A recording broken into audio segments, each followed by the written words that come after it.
A simple day in a scary year, do you think that's the best idea?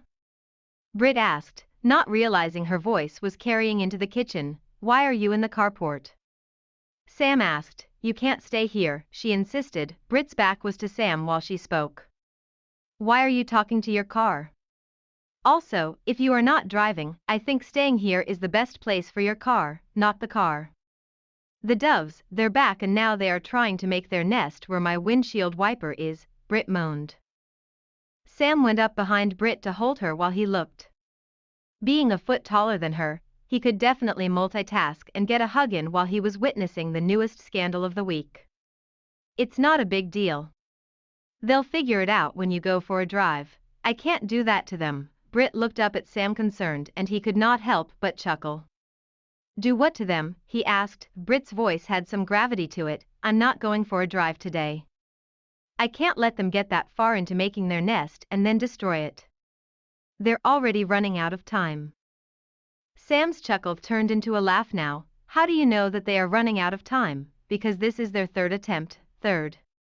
How do you know that? Because I chased away doves yesterday and the day before, Britt explained. How do you know it's the same pair of doves?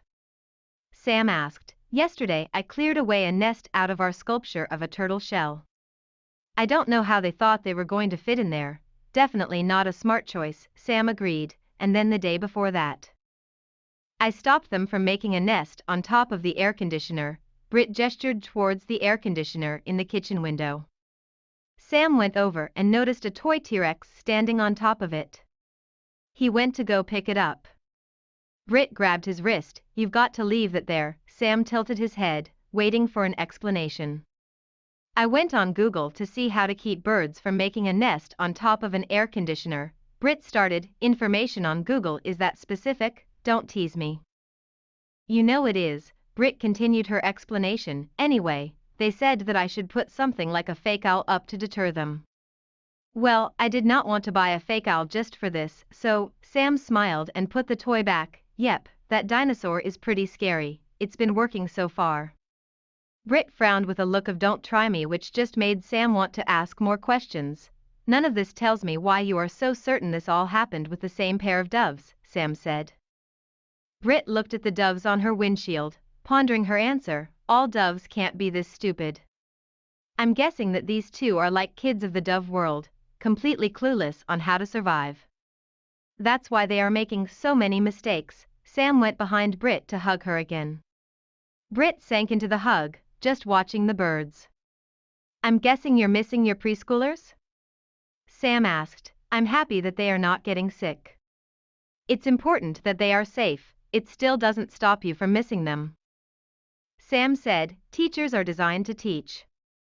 I have all of this crazy information that I want to share while I sing songs and read books out loud.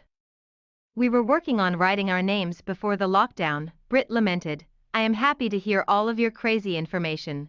Sam squeezed Britt to him. Oh. And I can teach you how to write your name so that everyone can finally read your handwriting, she teased. All I need is crazy information. I am happy to listen to you talk to birds and I want to hear any wild stories that you've forgotten to share with me. Sam said, wild stories like about me surviving winters in the snow? Britt asked. I would love to hear a story like that. Sam encouraged her to continue. The first day of the first snow each year would begin with my sister and I begging our mom to let us play outside and she always agreed, but we would have to wait. We had to wait for things that were reasonable to an adult and torture to a kid. We had to wait and have breakfast. Insane, Sam replied. We had to wait until we got dressed. Warmly, unreasonable, right? Completely unreasonable. We had to wait for our mom to finish doing what she needed to do, which I cannot tell you what it was because it looked like nonsense back then, because how could anything be more important than huge piles of snow in the city, blocking the street and making the entire street a safe playground because no one could drive down our street that day. I'm pretty sure whatever your mom was doing was nonsense.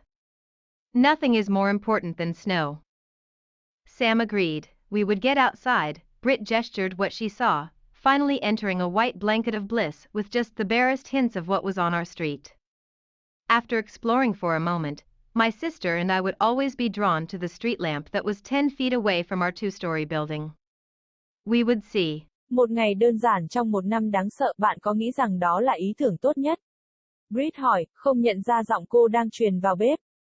Tại sao bạn lại ở trong bãi đậu xe? Sam hỏi, anh không thể ở lại đây, cô nhấn mạnh. Britt quay lại với Sam trong khi cô ấy nói, tại sao anh lại nói chuyện với chiếc xe của mình? Ngoài ra, nếu anh không lái xe, tôi nghĩ ở đây là nơi tốt nhất cho chiếc xe của anh. Không phải ô tô, những con bồ câu, chúng đã trở lại và bây giờ chúng đang cố gắng làm tổ ở nơi cần gạt nước kính chắn gió của tôi, Britt rên rỉ. Sam đi tới phía sau Britt để giữ cô ấy trong khi anh ấy nhìn. Cao hơn cô ấy một bước chân, anh ấy chắc chắn có thể đa nhiệm và được ôm trong khi chứng kiến vụ bê bối mới nhất trong tuần. Đó không phải là vấn đề lớn. Họ sẽ tìm ra khi bạn lái xe. Tôi không thể làm điều đó với họ. Britt ngước nhìn Sam quan tâm và anh không thể không cười khúc khích. Làm gì họ, anh ấy hỏi. Giọng của Britt có sức hút đối với nó, hôm nay tôi sẽ không lái xe. Tôi không thể để chúng tiến xa đến mức làm tổ rồi phá hủy nó. Chúng đã hết thời gian rồi. Tiếng cười khúc khích của Sam giờ đã biến thành một tràng cười. Làm sao bạn biết rằng họ sắp hết thời gian? Bởi vì đây là nỗ lực thứ 3 của họ. Đệ Tam, làm sao ngươi biết? Bởi vì tôi đã xua đuổi bồ câu hôm qua và ngày hôm trước, Britt giải thích. Làm sao bạn biết đó là một cặp bồ câu giống nhau?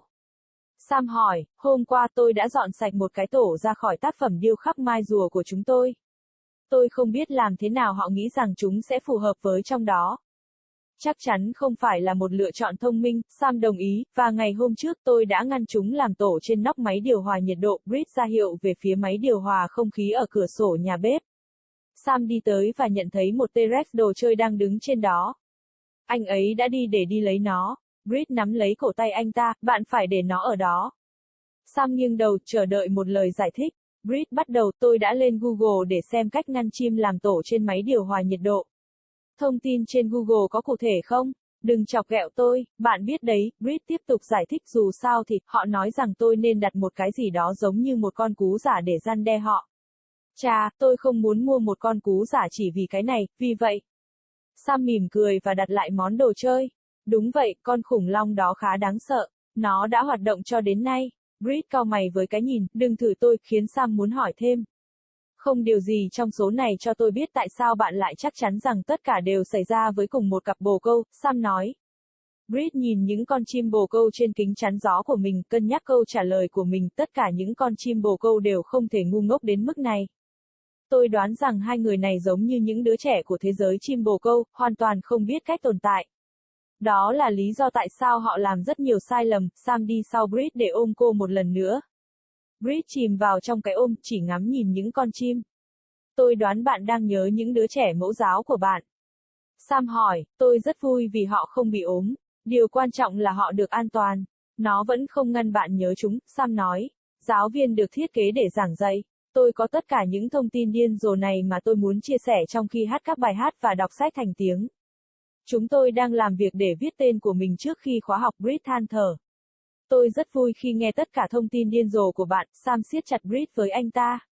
Ồ, và tôi có thể dạy bạn cách viết tên của bạn để mọi người cuối cùng có thể đọc được chữ viết tay của bạn. Cô trêu chọc, tất cả những gì tôi cần là thông tin điên rồ. Tôi rất vui khi nghe bạn nói chuyện với các loài chim và tôi muốn nghe bất kỳ câu chuyện hoang dã nào mà bạn đã quên chia sẻ với tôi, Sam nói. Những câu chuyện hoang dã như về tôi sống sót qua mùa đông trong tuyết. Britt hỏi, tôi rất thích nghe một câu chuyện như vậy, Sam khuyến khích cô tiếp tục. Ngày đầu tiên của trận tuyết đầu tiên mỗi năm bắt đầu với chị gái tôi và tôi cầu xin mẹ cho chúng tôi ra ngoài chơi và mẹ luôn đồng ý nhưng chúng tôi sẽ phải đợi. Chúng tôi phải chờ đợi những điều hợp lý với người lớn và tra tấn đối với một đứa trẻ. Chúng tôi đã phải đợi và ăn sáng. Điên rồ, Sam trả lời. Chúng ta đã phải đợi cho đến khi chúng ta mặc quần áo ấm áp, không hợp lý phải không? Hoàn toàn không hợp lý. Chúng tôi phải đợi mẹ làm xong những việc mẹ cần làm mà tôi không thể nói cho bạn biết đó là gì vì hồi đó trông như vô nghĩa vì làm sao có thứ gì quan trọng hơn những đống tuyết khổng lồ trong thành phố. Chắn ngang đường phố, và biến toàn bộ đường phố trở thành một sân chơi an toàn vì không ai có thể lái xe xuống đường của chúng tôi vào ngày hôm đó. Tôi khá chắc chắn rằng bất cứ điều gì mẹ bạn đang làm là vô nghĩa. Không có gì quan trọng hơn tuyết, Sam đồng ý, chúng ta sẽ ra ngoài, Britt ra hiệu cho những gì cô ấy nhìn thấy, cuối cùng bước vào một tấm chăn trắng hạnh phúc chỉ với những gợi ý chân thực nhất về những gì đang diễn ra trên đường phố của chúng ta. Sau khi khám phá một lát tôi và chị gái sẽ luôn bị thu hút bởi ngọn đèn đường cách tòa nhà 2 tầng của chúng tôi 10 feet. Chúng tôi sẽ